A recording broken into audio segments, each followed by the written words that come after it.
age of 24, when this wonderful man asked me to marry him, I said to him, yes, but I want to leave South Africa. And so I got married and we came to the USA, home of the brave, land of the free. And here we were, new immigrants. We came on student visas. And I was smart. I said, I'm going to work. I'm going to save some money. And I was lucky enough to find a job with a hotsy-totsy entrepreneur, female entrepreneur in Silicon Valley. And when my husband graduated from Stanford College, which is where we were in California, I followed him to Boston, Massachusetts, where the job was. But I did a smart thing. When I left the company, I bought the stock. Well, the stock split, the company went public that I used to work for. And with that proceed, I bought myself, at the age of 27, our first house. Huh. Well, years go by, and I sell my house by myself.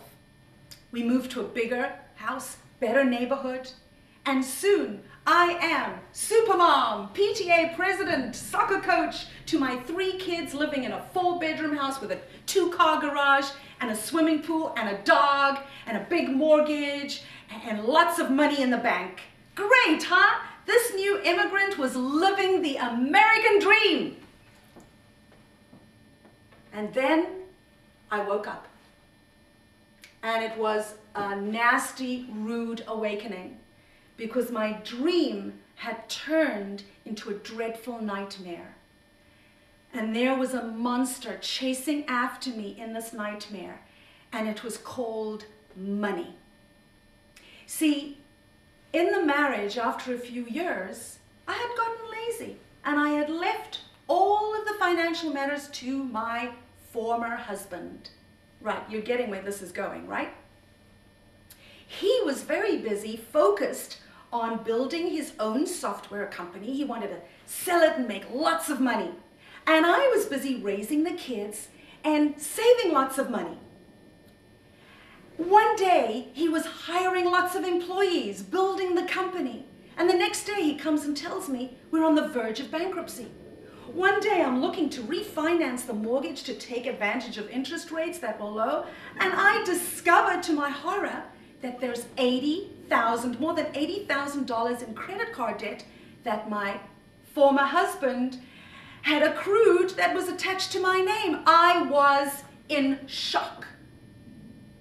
I felt helpless, I felt trapped, I felt betrayed, and I was desperately afraid. Desperately afraid. And then the fear turned into fight. You know how it goes? You go into fight mode.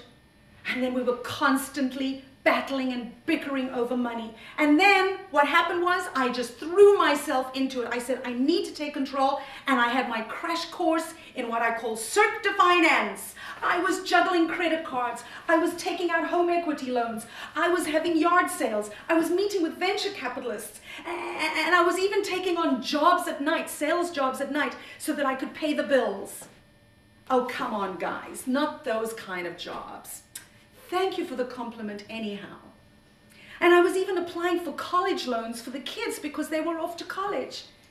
In short, at the end of this rocky road, filled with trials and tribulations, the good news is the company eventually sold to IBM for $13 million, most of which went to the venture capitalists. But the bad news is it came at a huge cost. And the cost was the marriage of 22 years. The cost was the emotional well-being of my children, whose financial blueprint was definitely damaged. And we'll talk more about the financial blueprint in a little while. And it also cost me my physical health. How many of you have ever had back pain?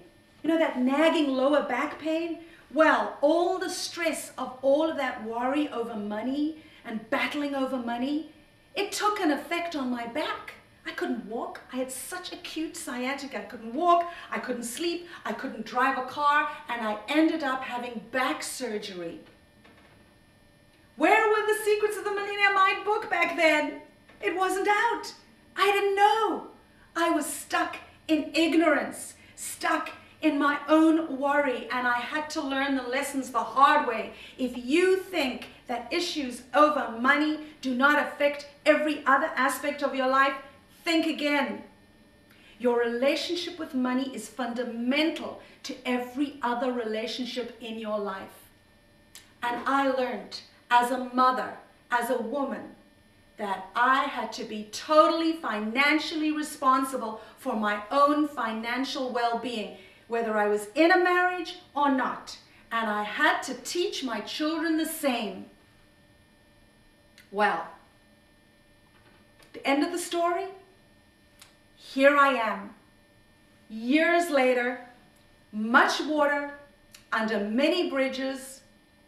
I'm older and happier. I'm richer and debt-free. And I'm living in my beautiful third home that sits on a cliff and looks out over the Hudson River and the most magnificent skyline of Manhattan. And I'm here today on this stage because of my very firm, what? Firm conviction and belief